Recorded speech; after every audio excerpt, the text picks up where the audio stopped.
here because once again, as Audix says, performance is everything.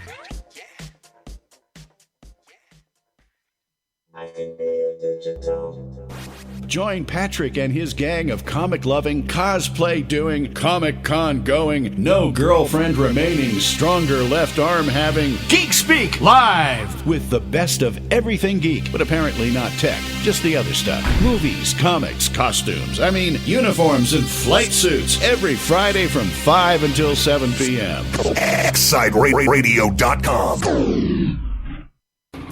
There's only one thing Mr. And Lou wants, and that's for you to check it out. Step on up to Jay and Lou's Soapbox and lend an ear and your mind. Fridays at 10. XSideRadio.com. Connectivity Solutions is a full-service, fully licensed, bonded, and insured communications connectivity company offering services to business and residential customers. We specialize in complete network cable plant design and installation, telephone systems installation, CCTV, gigabit over Ethernet, fiber optics, and much more. Visit us online at consolutions.com. That's CONN solutions.com, or call us at 818-712-9100. How can we interconnect your digital life? Connectivity Solutions. It's time for you to meet madness head on. Greet insanity with open arms and embrace delusion with a handshake and a gun to your head. It's time for American Psycho. Here's funny man Brian Crow. A gun to your head. You know, that's the way I like to approach life. It's with my gun to your head. How does it feel? Tasty. Hey, everybody. Welcome to another episode of American Psycho. One of the last few because this show is about to change names and change approach and change backgrounds and maybe even change lighting because that's unattractive. Hey, thank you so much for tuning in. We're going to have an interesting time here this week. Joining me, my guest, my interviewee, my victim, is Mr. Dave De Luca. Dave, say hi to the boys and girls out there. Oh. Like on that. There we go. Keep talking. There we go. Now I can hear me. Keep talking. How's it going, everybody? I'll just sit here and talk until he tells me to shut up. That's right. Now, I'm never going to tell you to shut up. I can do that. You might have to. I can go for a while. So, before we get into the specifics of why and how you're here, I want to get into something immediate and topical that I just kind of wanted to piss and vent about. And tell me, are you aware of the stuff that's going on regarding the FCC trying to put somebody into like every newsroom around the country? No, I haven't heard about that. Yeah. What's the story on this? Yeah, so the FCC, and we're on internet, so we can say fuck.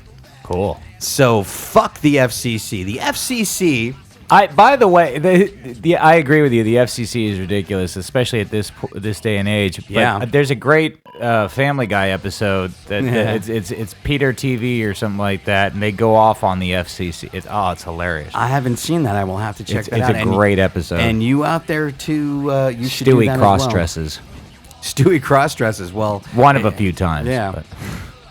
So, yeah, no, the FCC has decided they have taken it upon themselves. They are trying to pass a bill or a law such that they can be set up in newsrooms all around the country. And to the idea is to camera adjustment. They're wanting to listen into all of the dialogue that is going on in terms of the news and how it's being delivered, and is it being fair and equal and this, that, or the other thing.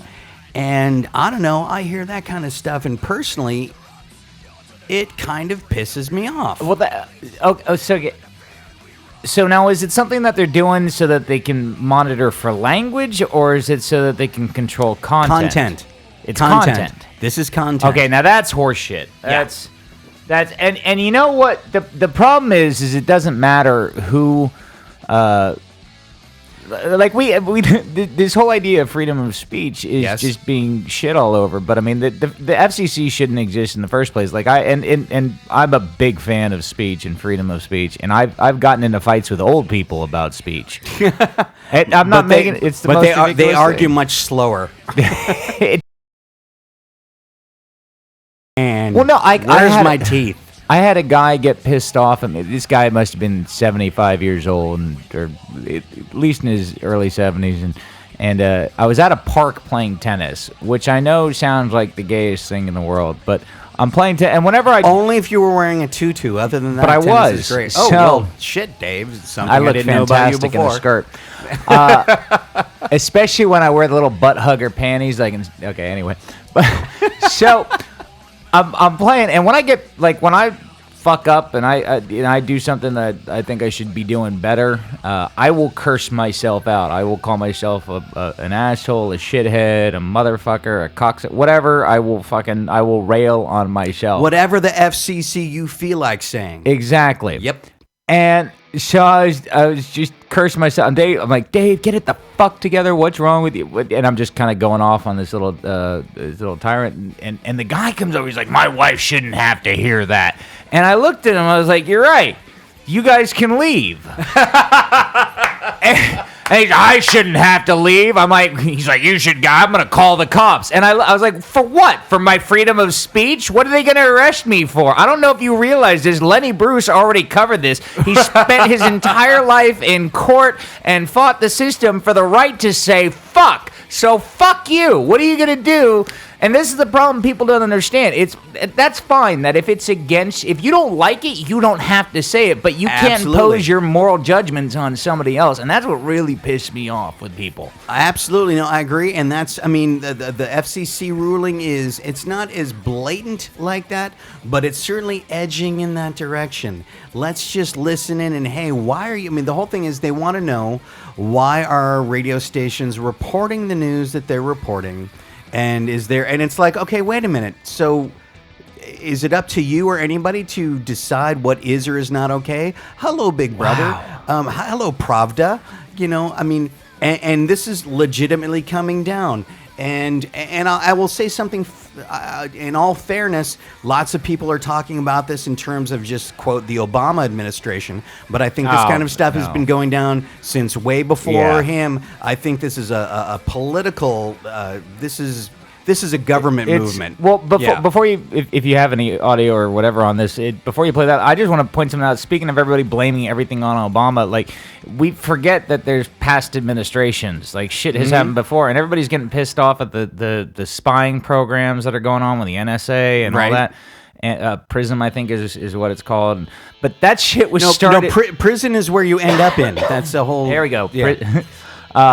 But no, that shit was started during the Bush administration with the Patriot Act, and everybody, Obama, how dare he invade our emails and our private? No, this shit was started during the Bush administration because we got to do it for our freedom. And this is where it all becomes about. It's not about left wing or right wing.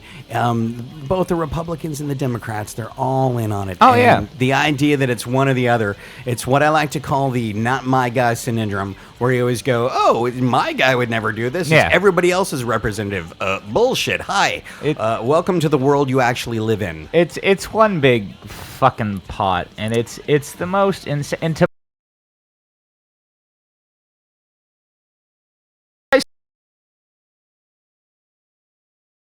in on it right now. All the wheeling and dealing and backroom bullshit. Yep. And to sit there and say, oh, no, it wouldn't have happened under... Bullshit, it would have happened under your guy, too. Exactly.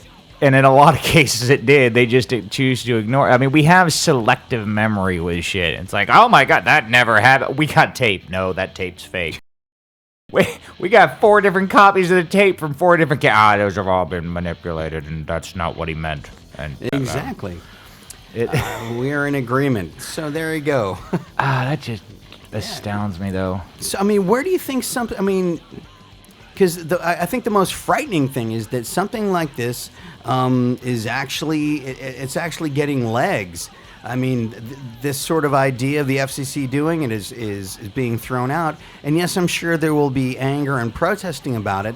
but nobody. I mean, there's nothing unilaterally that's coming out where people are going, "No, this can't happen."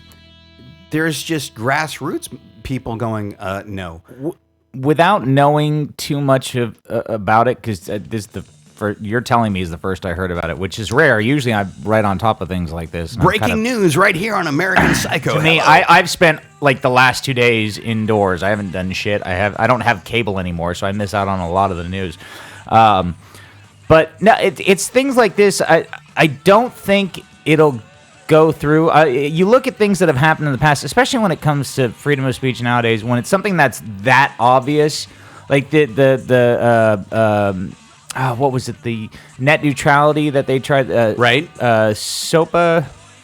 And what was the other one? They're basically battling net neutrality, where internet providers could charge certain websites more and certain providers more and certain less, and they can get their own content priority and whatnot.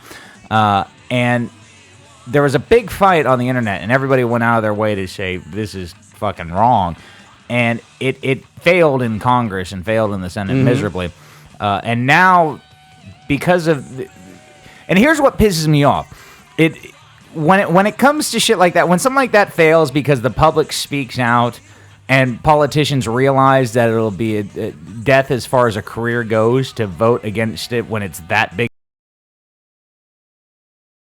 side. And recently what happened with net neutrality is the courts decided, well, they can charge more. Net neutrality is dead, effectively, at the moment. So let's describe for people who don't know, what is net neutrality?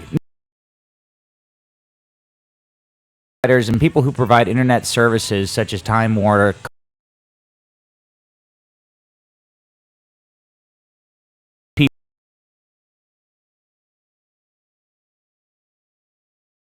different websites or domains or any service providers based on what they feel like. But now, without net neutrality, what they can do is if somebody's willing to pay more, they get faster speed. So if I have a business and you have a business and I'm some big conglomerate and I can pay Comcast millions of dollars and you can't, my content will load faster. You'll get faster access to my shit without net neutrality. Exactly what's neutral about that? Nothing. And that's the thing, is net neutrality keeps that from happening. Right. And what's happened now is because the courts found this little tiny loophole that says that the FCC doesn't control net neutrality or can't keep content providers from deciding on that. It was something in the wording of the way they describe the internet. Like, the internet isn't a service like the telecom. It isn't a necessary service. It's like a what's the wording on? I'm trying to remember exactly what it was. It's not a necessity. It's a service or something like that. So they can decide how it gets used and how it gets played out. And so now, because everybody's pissed off about this, and Comcast just recently proposed buying Time Warner so that they could basically double their size, double and their base. their subscriber base, and double their really bad service. Comcast isn't that bad. Time Warner is shit. Time Warner is awful. Comcast isn't that bad. They're usually pretty good. I haven't had Comcast. All I know is that when I've had Time Warner, I felt like the only thing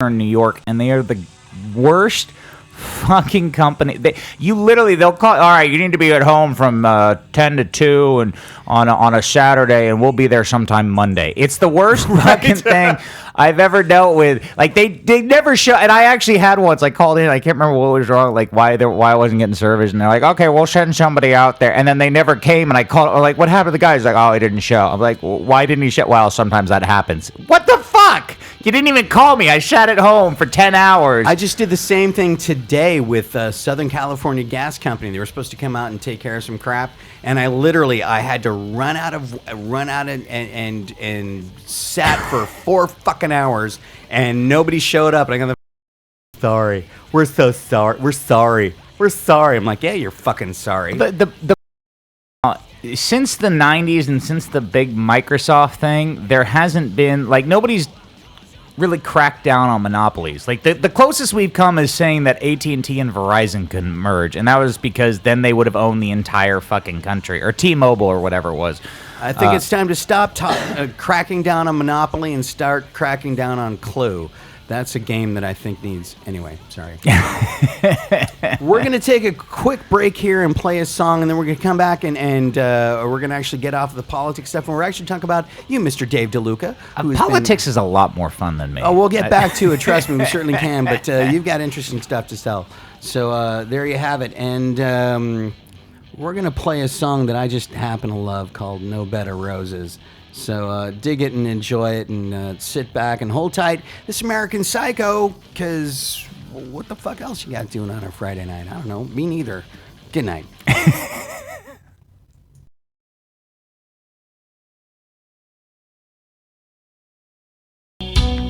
I'm single. I am too. I am. I'll admit it. I do online dating, which is fun. You will meet some fucking awesome people.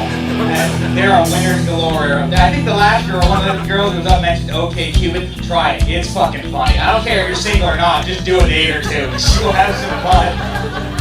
But here's the thing. If you're going to do online dating, let me just make a suggestion. Read the profile before you actually go on the date. So that you're not sitting there asking the person questions they've already answered. Like I went on a date a few months ago, and the girl stood there and decided to play the desert island game with me. You know what that is? Yeah. Okay, let's step out of that style.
Great guitar solo.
That was No Better Roses by Black. So let's remind ourselves, because I don't know if we exactly got into it earlier in the show. Our guest tonight is a very, very funny guy by the name of Dave De Luca. And Dave is a stand-up comedian here in Los Angeles, and I've had the pleasure of sharing the stage with him more than once. And thank you so much. I think it's twice. There you go. That would be more than once. We're on a twofer. We're working. I don't remember. We're going to get the hat trick going on shortly. Yeah, and clearly an intelligent and opinionated man. But let's dig back a little bit.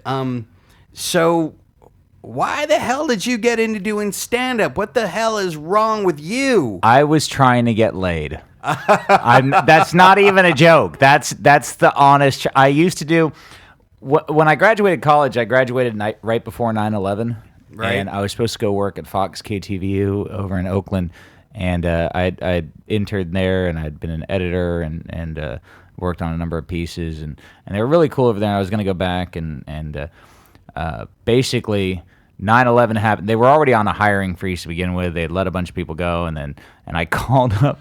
And they're like, yeah, like I was supposed to go in, I think 2 weeks after, and I called up. I was like, should I come in? They're like, no, not right now. Now's not a good time. And I'm like, okay, fair enough. And then I called back. The guy's name is Nick. I can't remember his last name now, but I was like, oh, it'll be a good time. Yeah, we've had to let 3 guys go with 25 years experience combined. We can't justify it. I'm like, all right, fine. Yeah, right. I get it. So I used to go hang out at this bar, Marin Brew Co., which nice little mini brew pub, and they had $2 Tuesdays. So any pint of beer they had was $2, and I used to go out, get drunk, and just make an ass out of myself and a riff and whatever came to mind. I had no set material. I just make fun of myself. I was fat at the time, so I used to say shit like I couldn't get laid in a women's prison. Hookers look at me like, no, I'm on break. I can't. It's a mandatory vaginal break. I can't do it. And so I would just make fun of myself. And there was this girl that I really liked. And God, at the time I was like 280 something pounds and not, actually no, at the time I was like maybe 260, but I wasn't very I wasn't very confident or anything like that. And I didn't, that was my defense mechanism was humor. I was like, right. Fuck it, I'm going to make fun of myself before anybody else gets the chance. And beat you to the punch. Exactly. So one day we're all hanging out, and what was cool was that was like my moment to shine. I grew up doing theater, like musical theater and stage and acting and all that, and so that was like I hadn't been on stage in a while. I actually left the theater department in college because I got pissed at the director, and I really love the attention. So I would sit there. Right. Everybody does. And so I'd sit there and I'd make jokes, and people would gather around and listen. And it became like a thing. Like every Tuesday I'd show up and people, oh, Dave's here. Let's go listen to what he has to say. And people would just gather around. And this isn't the first time like when I was in college, I used to do the same thing. So one day we're just hanging out, and this girl started, like, I don't know what I said, but she started choking on food, and we got her to cough it up. She's like, all right, you almost killed me with a joke. Just do it on stage. I'm like, all right, fine. Thinking that would get me laid. And then I don't think I ever saw her again. So because she choked on some food. Exactly. I wanted to give her something else to choke on, but that's you never forget when you choke your first. But you remember the arrest record. Exactly. Yes. That's permanent. But so I ended up doing an open mic that I found, which was at and everybody in San Francisco for the last 10 years has started at this open mic. It's called The Brainwash, and it's at this little cafe/laundromat. Familiar with it? Yeah, fantastic place. By the way, I found out, so I didn't realize you were from Mill Valley originally. Yeah, I am from Marin.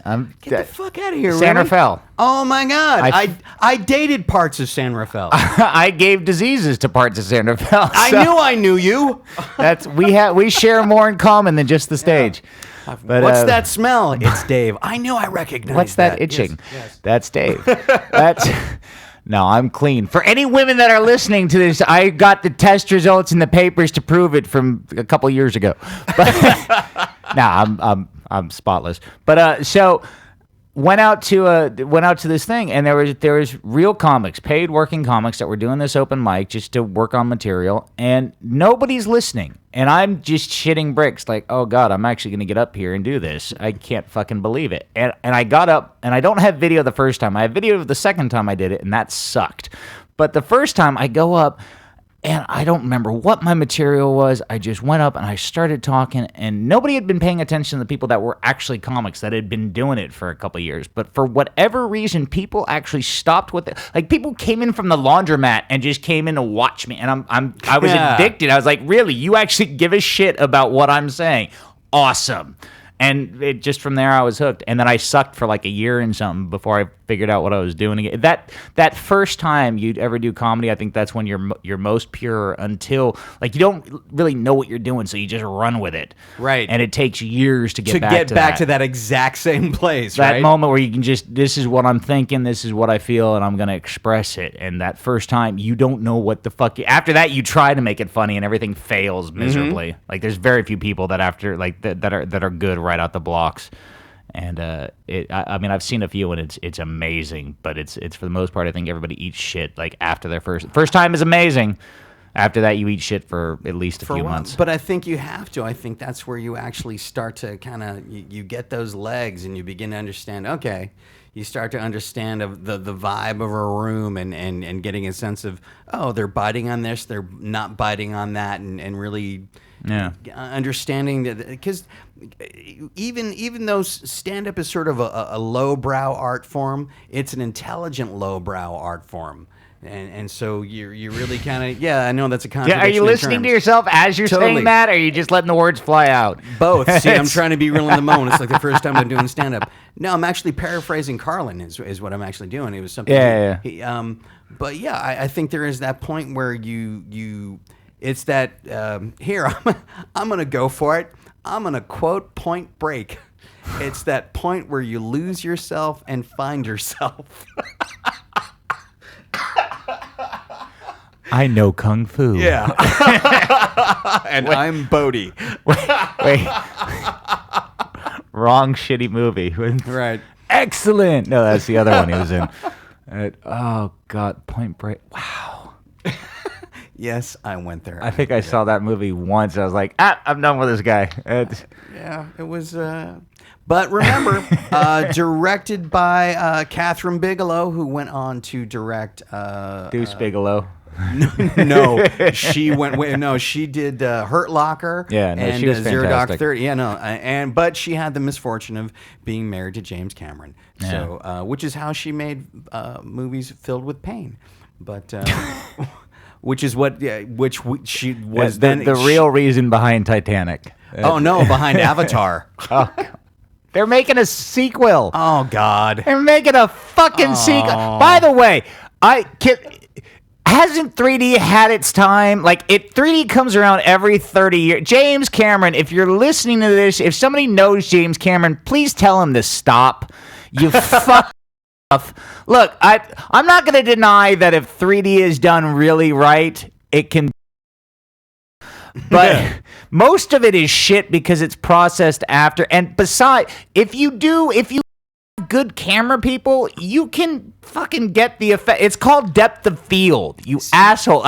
Here's the whole thing. The reason that Avatar was ever shot in 3D is that's the only way that movie would ever have any depth. How many fucking premises did they steal for, like Pocahontas? All of them. Milo Goes to Camp or something. I don't know. They took like every Disney movie, rolled it into one, and said, "Let's see what we can shit out in 3D." Yeah, I saw that movie and I left with a headache and thinking I want to burn down a forest. Like I actually have to convince my roommate to recycle. I actually try to do something decent and recycle, but I left that wanting to just go get a chainsaw and murder a tree. And not even an old tree that had been around and done its time. Like I wanted to murder saplings just so you never have a chance. Like I I hated that movie. It was No, awful. it was horrible. It was horrible. Unobtainium. That's what you went. Unobtainium. Unobtainium. We couldn't come up with anything gold. Just say gold. Right. That's all. Diamonds. We'll fucking believe unobtainium. That's what you're gonna. It's unobtainium. sure Well, you- you're obtaining it. Then it's not unobtainium. You dipshit. Do you not fucking? Nobody looked at the script and said, "Yeah, no." Yeah. It's Jim Cameron, and he was king of the world. And That's the asshole that always has to make the most expensive movies of all time. And that's the thing. Like, the reason people go see his movies and he makes his money back is because, well, fuck, he just spent more money than anybody else in history to see a movie. Let's see what it is. And then everybody leaves and goes, wow, that was a piece of shit. And then he does it again 3 years later, and they say, and it's like an Alzheimer patient. You're like, wow, let's see if this one's any good. I'm sure his other ones were good if you're going to make the most. Fuck, he got me again. No, it all stems out of, you know what? You have to give him credit. He made Terminator. He made Terminator 2. But everybody, I still think when they hear like, And then he licensed Terminator Yeah. 3. Yeah. But I still think that people attach themselves as like, well, he did something good once, and when it was good, it was really good. I mean, I'll give a certain amount of credit to Titanic, as much as I know that it is absolute pablum and crap. You know what? I'll admit it. It hooked me. It got me. But yeah, Avatar, no, not so much. Do you know that Titanic had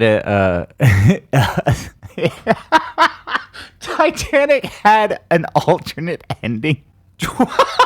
What, the boat didn't sink? No, that would have been even better. I'm not making this up, and I've done this joke for a long time. And when they re-released Titanic in 3D, it was beautiful because I could finally talk about it again. Titanic, the original ending for Titanic was, you know, the scene right at the end where she goes out and drops the heart of the diamond, Right. and she's like, it's gonna go back to where it belongs. In the original ending, and I've seen it, you can look it up on YouTube. If anybody here is listening and doesn't believe me and thinks I'm making this up, go find it. It really is out there. It's the alternate ending for Titanic. I don't know. It's on YouTube. I can't remember if it's on Blu-ray or anything because I don't own the fucking Blu-ray. But literally, so instead, what happens is she goes out and she's just about to drop the diamond, and the whole crew at once wakes up and goes, wow, we better go out to the deck. Goes out to the deck, sees her standing on the edge, just about to drop the diamond. The captain goes, he's like, no, wait. And she's like, she says, it needs to go back to where it belongs. No. And he said, this is all real. And he says, just let me hold it. So she turns around, hands him the heart of the diamond. He looks at it, and then she says, okay, now it's time. Or something to that effect. He hands it back. And then she throws it in the water.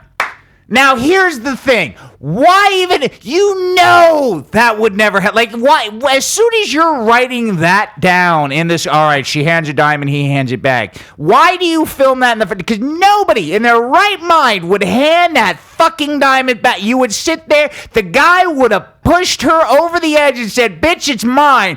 And even the granddaughter, she would be like, that was my grandmother. All right, she did her time. That's, okay, yeah, you're right. You still got the diamond? Cool, let's go hawk that shit. There's no fucking way that diamond does not stay on board. The bitch goes over. I'm sorry, you can't fucking, it's like, all right, engine's full speed ahead, let her drown. That's it. She should have drowned the first fucking time, but You know, it's really nice to have a guest on the show who's so unopinionated, without like a sense of what he thinks or feels or anything. No, really, this is Speaking of comedy too, that like we were just talking about. It takes years to get back.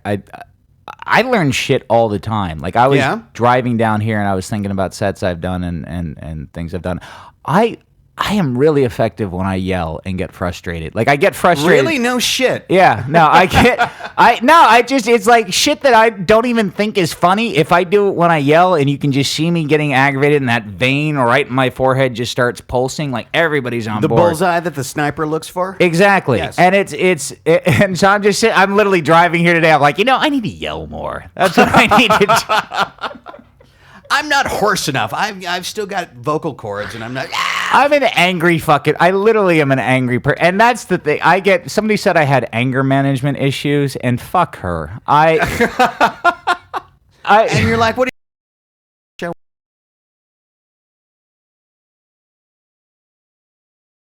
a gun because if I have a gun, I would fucking use it. I know I'd use it. Like, even I just to fucking bring it on. I like the noise. Seriously, just to give people a warning. Like, I'm here. Don't fuck with. Oh shit! I was out. Do you know comedy? Nice tangent. You know the comedy? No, this actually correlates. The Comedy Union on Pico Boulevard. It's a comedy club. It's like it's a black comedy club now. I've heard of it. So, and for those of you outside of Los Angeles, Pico's a major freeway here. And we, by the way, are speaking with the comedian Mr. Dave De Luca. Hi. And so Comedy Union on Pico. Comedy Union on Pico, and I've heard a lot of good things. And it's primarily black club. And I actually started in black clubs in Oakland and Richmond when I first started doing comedy. When I went to New York, when I first moved to New York, I did a chocolate sundae showcase at the Improv. Was how I got in there. Chocolate sundae. That's what it's called. On Sundays, all the black comics came out, and I showed up to Chocolate Sundays, and I looked at the guy. His name's Talent. He's been on Showtime and Comedy Sundays. Fantastic. His name comic. is Talent. That's his stage name. His real name is Ed Harris, but fantastic comic. And wait a minute. You mean there wasn't somebody going, "Here's your baby boy. What's his name?" Talent. Talent. How do you know? We'll see. We're being very presumptuous. But so I go out and I talk to him. Like I go up, it's him and his manager Stan, and they're running the show. And I walk up, I was like, "Hey, I'm a comic from San Francisco. I just moved here. I'd love to do a spot sometime." They just look at me like, "Do you not realize you're a photo negative of everybody in here?" And without even blinking, he's like, "All right, you're next." And I went up and yeah. Like he was like, "All right, let's see this white boy eat shit," and I fucking killed it. He's like, and I get off stage, like just this big shit-eating grin on my face. He's like, "Come back next week." I'm like, "All right, cool." But so I went out. I've done shows at some like the worst areas and the shit that I've seen happen. I've seen fight break out. There's fucking one of the clubs got like torched. Not when I was there, but like gang fights and all sorts. And I went out to go to Comedy Union, and I can't say anything. I've heard good things about it. I haven't been inside it yet. And the reason I haven't been inside is because the neighborhood looks kind of run down. And I park my car. I'm driving a BMW convertible. I've got the top down. And I get out. I'm wearing... Asking for trouble. Seriously. I'm basically wearing what I am right now, except like just jeans and a T-shirt. And I've got this... white skin. Yeah. And I've got this bright red hoodie on. And I get out of my car. I start to walk. I'm like a block and a half from the club. I start to walk to the club. I go about 3 or 4 steps. I hear a gunshot. I'm like, oh, so much for that idea. Turn around and get back in the car. I don't even bother getting my stereo out of the trunk. I just get in and fucking leave. And I tweet. I was like, I'm not sure if I just got shot at or was near a random shooting. And my Twitter feed goes over to Facebook, and a buddy of mine says, "You'd have known if you were getting shot at." Yeah, not something I was checking on in the moment. Right. So, but no, it was the most ridiculous. I'm like, all right, fuck this. I can't. Nope, I'm done. I did it for the night. I'm going somewhere else. But we need to hang more. I need to experience some of this. Wow. So I know that this is always sort of an obvious question, but I always think it's actually important when talking to a comic. So, I mean, who are the guys, aside from however you got into it, who are the people that have always propelled you forward, that inspired you, that you go back and listen to? Superman, because that guy's funny. Who else? Batman, Rob. Now, I don't know why I'm trying to go the nerd route. No, I love Carlin. Yeah. I mean, that's an obvious choice. I love Louis Black. Louis Black is one of my favorites. Louis Black is hysterical. I think he's phenomenal. I got to do a show with him a long time ago at the Really? San Jose Improv, and he's the nicest guy. And he gave me a CD and signed it, "Fuck 'em if they can't take a joke." Louis Black. Such a Louis Black thing to say. And he handed it to me. He's like, "Here's some advice." I'm like, "You're fucking awesome." It was phenomenal. I love Bill Burr, Louis C.K. Mm-hmm. As far as inspiration, though, I would go with Carlin, Louis Black, Lenny Bruce, just because of what he did for comedy. Sure. Woody Allen. Yeah, I'm a huge Woody Allen fan. Woody Allen is amazing. Forget any of the pedophile crap. How much of it? Why is that always such a bad thing? I saw her. She was wearing those Huggies way too low. Ew. Yeah, so I'm gonna guess that you've heard a lot of his old stand-up stuff. Oh yeah, no, I walk around with him on my iPhone.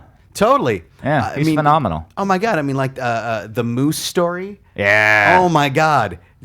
I mean, if you're out there and you're listening, go on to YouTube and YouTube Woody Allen the Moose Story and just sit back and giggle. Yeah, it's genius. And the thing about him and guys like him is that stuff stands the test of time. Exactly, like, right? You can listen to it. I mean, what was that, like 40, 50 years ago? Oh, yeah. And it's still funny. It's another guy, Bob Newhart. Newhart, Love amazing. Newhart. His phone bits and the way he got into it was it's the coolest thing, which I don't think happens anymore. I don't think it can happen anymore. He just made these fake phone calls on like a radio station. Somebody heard it and is like, "Oh, hey, would you like to do an album, not a tape or a CD, because this was in the 50s?" But and he just made up a bunch, like the Abraham Lincoln, the first phone. One of my favorite ones is the introduction of tobacco, where it's like, so let me get this right.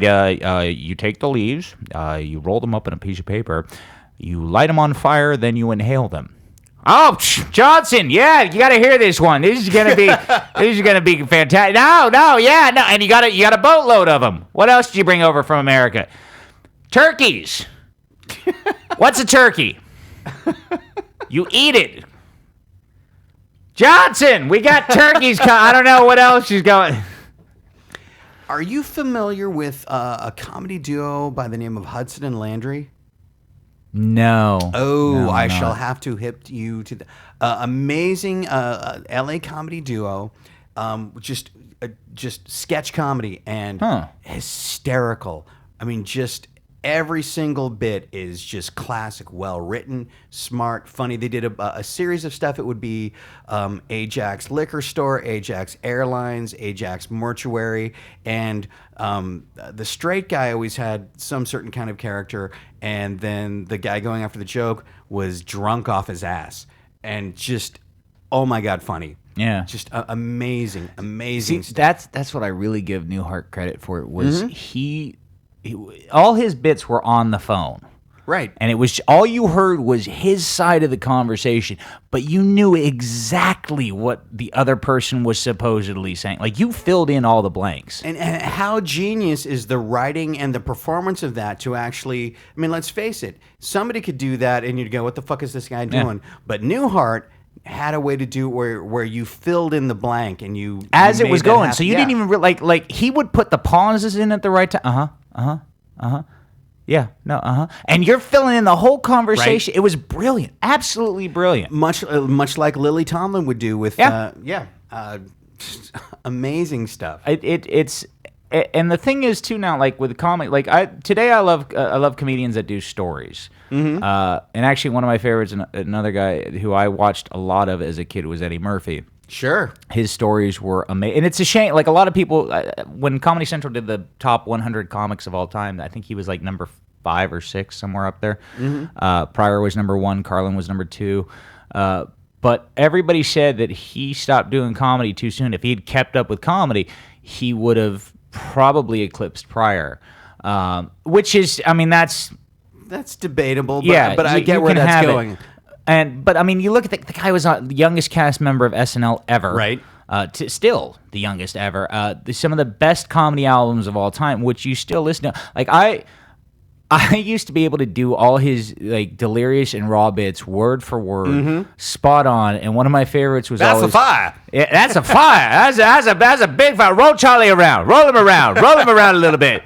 Lillian, the bitch fell down the steps again. Oh, Lord, Jesus Christ, help me, Lord. I'm falling down there. Oh, Lord, oh, my shoe. Oh, Lord. Yep. And G.I. Joe got stuck. For anybody who doesn't know what G.I. Joe got stuck in the water is, he stuck a G.I. Joe up his ass. But all those, he was such a good storyteller. And now I think I like to be a storyteller. But the problem is, I always try to, like, and one of the things I work on, and a lot of people I've talked to, like, comics are just, dude, just go up there and tell your stories. Because my stories, like, I haven't even told any of them tonight, and it's still, you hear them and it's like, what the fuck? People are like, how does this shit happen to you? And I don't know. I have no fucking idea. But they do, and then like, you should just tell that story. And so I'm trying to do more and more of that. Me too, in fact, because I think storytelling comedy is actually missing because oftentimes when you're telling a story, it's not necessarily punchline every 5 to 6 seconds. Sometimes it's 30 seconds or a minute until it hits. But when it hits great. But the audiences now have almost been sort of trained to that, joke per minute kind of thing. Well, they've got, I don't know when it started, but it's how many laughs can you get per minute? Right. And somebody was talking about like the record's like 26 or something like that. It's like, all right, well, if you watch people, like Lewis Black kills, but he'll talk for a minute and a half before he gets a laugh. To me, some of that is, and this is one of the things that I always battle with as a comedian, writing and working, is that I may write a bit where I know, you know what, I can probably keep an audience captivated for a period of time to build up to the punch. Problem is, I've only got 6 to 8 minutes on stage. And so you battle with that, all right, do I go for the story bit and get less total laughs, or do I just try to punch? Because the reality of the industry is everybody's going, just get your best 6 minutes. Well, I think that's with showcasing. You gotta, and I don't do a 3-minute set. I mean, the bits you've got on me online are 5 minutes. No, the shortest in I could fact, I think we should. We have 11 minutes left, so play the first one, then I'll. Hey, everybody out there, or whoever's out there, If you want to listen to it, controlling stuff. Wait, which one? A GPS and a lot of gas. Well, no, you can't bring the boat. Why not? Well, how'd the boat get there? How the fuck did I get there? Well, you can't have the boat. Fine. A helicopter? No, you can't have that. Plane? No, you can't have that. Satellite phone? No, you can't have that. Transporter? No, those don't even exist. Look, why are you trying to strand me on a desert island? What did I do wrong to piss you off in this first 5 minutes? No, I just want to know what kind of books and music and movies you like. Then ask. Instead of stranding me on a desert island. By the way, do I even get like a TV and DVD player with the movie, or do I just have to look at the disc and imagine what Tom Hanks is saying to Wilson the volleyball? Can we just agree to get rid of the hypothetical question? It's serious. It needs to stop. It's awful. It does no good. You get nowhere with it. Like, if you get further on in the relationship, you actually start a relationship with that girl. Holy shit! Like, I actually had this asked me. I dated a girl for about a year, and a year in, she says, "If I was in a horrible car accident, I lost both my arms and both my legs, would you still love me?" How are you still alive? Like, I hate to poke holes in your theory, but I'm pretty sure if you're in a car accident that's violent enough to rip off both your arms and both your legs, you're not going to make it to life support.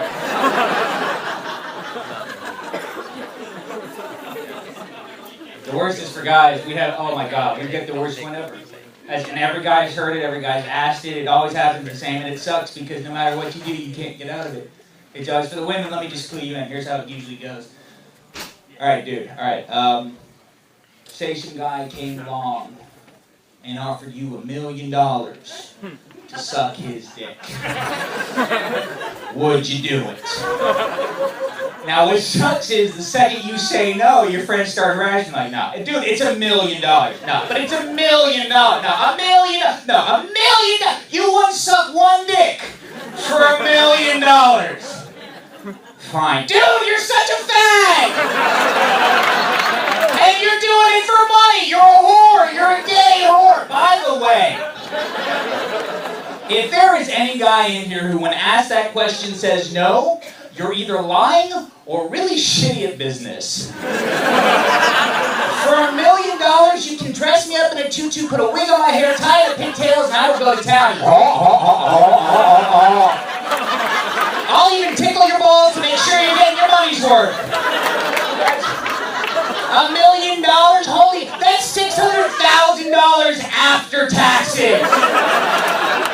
I done the math. That's rent and food and utilities for the next 10 years. Longer if you invest wisely. That's a Porsche.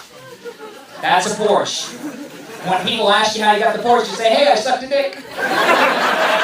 Where can I suck a dick? I'll even get a personalized plate that says ISKVADIC. I sucked a dick.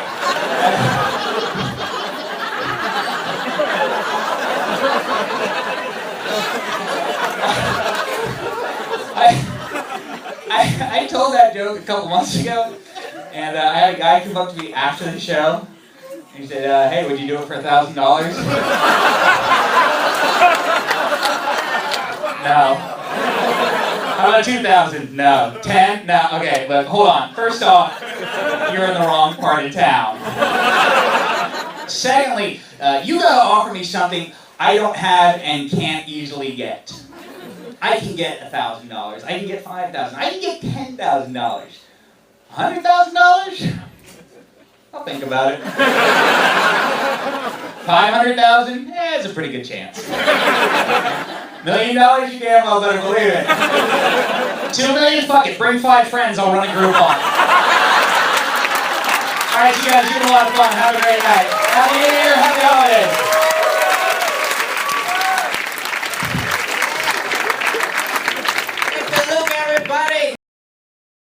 De Luca Live. Where was that recorded at? That was some great shit. That was the Punchline in San Francisco. I thought I recognized that stage. My favorite thing about that clip is there was a couple sitting right next to me, or right next to the camera while I was filming that, and you can hear like I did a girl, and she said, if I was in a horrible car accident, I lost both my arms and both my legs, do you still love me? You can hear the guy say, you do that shit. I heard that. I heard that. Totally. I love every time I play that video, I hear that and I'm like, wow, this guy is really angry at his girlfriend. You're like, oh, there's a little bit of angst going on there. And I understand that anger because it happens with me. Like I'm so frustrated with women right now. Like I can't even begin. Only right now? I'm working on this whole new bit. Like, and I'll sample it for you guys. If Fire you away. I've come to the conclusion that women should lose the right. Not the right to vote, not the right to join the army, not the right to choose. I firmly believe in all those. I just believe women should no longer have the right to get pissed off at men or frustrated or angry or anything when it comes to relationships because of all this shit that we have to go through. And I sit there and I go out with a girl and what are you thinking? Nothing. And then, but no, what are you thinking? Well, nothing. What do you think? No, but you think no, I'm not thinking of anything. Like women always pull that nothing shit. Or pull that, no, you're thinking of something. No, I'm really thinking of, when men say nothing, it means nothing. Now, if a woman does that, we let it go. Oh, what are you thinking? Nothing. And then 2 days later, why didn't you ask me what was wrong? What are you talking about? I said nothing. Yeah, nothing means nothing. That means something's wrong and you need to ask. Like I just went out on probably, and that's like later on in a bit, but I literally just went out this past Monday with a gorgeous girl. Absolutely. I would hope so. Yeah. I'm one of those people that I can find something wrong with somebody immediately. Like if I go on a date, I'm like, all right, this is why I don't want a second date with somebody. And by the way, thanks for not saying anything critical. I appreciate that. I'll get to you after the show. Great. But I couldn't find anything. I'm like, wow, this girl is couldn't find it. Usually within the first 10 minutes, I'm like, all right, I'm done. I can't do this. Whole date was fantastic. Even up to the point where we ran into the guy she had just broke up with. And so the whole day, the date ends, everything is going great. Like, and then we're texting back and forth the next couple of days, and something just kind of feels off. I had no explanation for it, but so I was like, "Hey, do you want to go to such and such?" She's like, "I don't know." I was like, "Look, if you're not interested, just let me know." No, it's not that. I'm just not ready. And I'm just not ready, I think, is the female equivalent of "it's not you, it's me." I'm just not ready. I'm ready, just not for you. No. I'm ready, you just not it. So I'm just not ready right now while you ask me out. But if anybody else does, I'll be fucking good to go. And again, I don't know if that's the case with her. I think she's fantastic. I'm sure she's got a lot of things going on. But if you're not ready, why the fuck are you on the date? And I'm sure she'll never hear this, so I can say all the shit I want. But no, she could be listening. What's her name? I'm not saying. That'll definitely give it away. But no, it's like that kind of shit. And I went on this long spiel, and I'm trying to clean. Like, this literally happened this week, so I'm trying to write it out. But eventually, I'll get the bit together. But yeah, no, just relationship. Like, the ending to that is going to be like, I've figured it out. Gay cannot be a choice, because if gay was a choice, like half the population of men would jump ship. They'd be like, you know what, fuck it, I can't deal with this shit anymore. And I honestly think that's why there's so many like Republican politicians who get pissed off at gay people, because they never get pissed off at the lesbians. You never hear fucking lesbians. It's always about the guys. It's right? the guys, Totally. and I think it's because they're pissed off that they can't be gay. Oh, it has to be a choice. It has to be a choice because I choose to be. No, you don't. Nobody's going to choose that, but you want the choice. You want it to be the choice because, goddamn it, sucking a dick would be so much better than having to listen to bullshit over and over. Every guy has sat there and thought, I would suck a dick if you would shut the fuck up. And that's the thing. They're like, fuck, they don't have to deal with women anymore? No, fuck it, they can't be that happy. No marriage for you. Fuck. Dave De Luca, I'm only going to interrupt you because we're actually running out of time. And I want to say, that, yeah. So how do people find you? Facebook, Twitter, how do people find you online? How do people find out what you're up to, where you're at? My Twitter and my Facebook should be Dave De Luca Comic. So if you go at Dave De Luca Comic on Twitter, you can find me, or facebook.com/Dave De Luca Comic. And if you want to see videos and clips and all that stuff and email me, you can go to www.daveishere.com. And which I love that because it's a reference on the old Cheech and Chong. I was just going to say, Dave's not here, man. Dave's not here. Totally. I got so lucky to get that site. I was looking for every fucking possible domain, and I couldn't find anything with like Dave and comic or anything like that actually my name is taken by some gay masseuse guy. And I just kept trying and I got lucky to get that because somebody let the domain, like they bought it and let it slide. And didn't renew it. I'm like, fuck it, I'm all over that. But I was searching for names for everything, and then I just, like, one night I got kind of, like, loopy, and I was like, all right, fuck this, let's see how bad I can get. And I was typing in the worst fucking domains to see if they were available, and they all were. Kickapuppy.com, Kill a Kitten was taken, shakeababy.com was taken, and I'm not making this up. If you go to shakeababy.com, it belongs to my ex-wife. Anyway, so we are going to wrap it up. Dave De Luca, ding dong. Thank you so much for coming out and being available. Great. Yeah, fucking pleasure. And everybody out there, thank you so much for tuning in. We will be back next week with another episode of American Psycho Radio. Before we change a little bit of format, I think we're going to change the name of the show to Eat Crow, because I like that. I think that's a dietary plan that has legs. I think that's a damn good name. Yeah. So thank you all so much for tuning in. Take care of yourselves and maybe give somebody else a hug and, I don't know, lick them on the neck if they give somebody like a tug and a hug. Yeah, there you go. I could use a tug later. Drive dangerously, take risks. Have a good Brian one. Crow, thank you so much for tuning in. See you soon. I'm trying to control. Let go of the control of the mouse, you fuck. There you go. As the journey continues on American Psycho. Until we meet again, stay tuned for the Jay and Lou live show coming up next.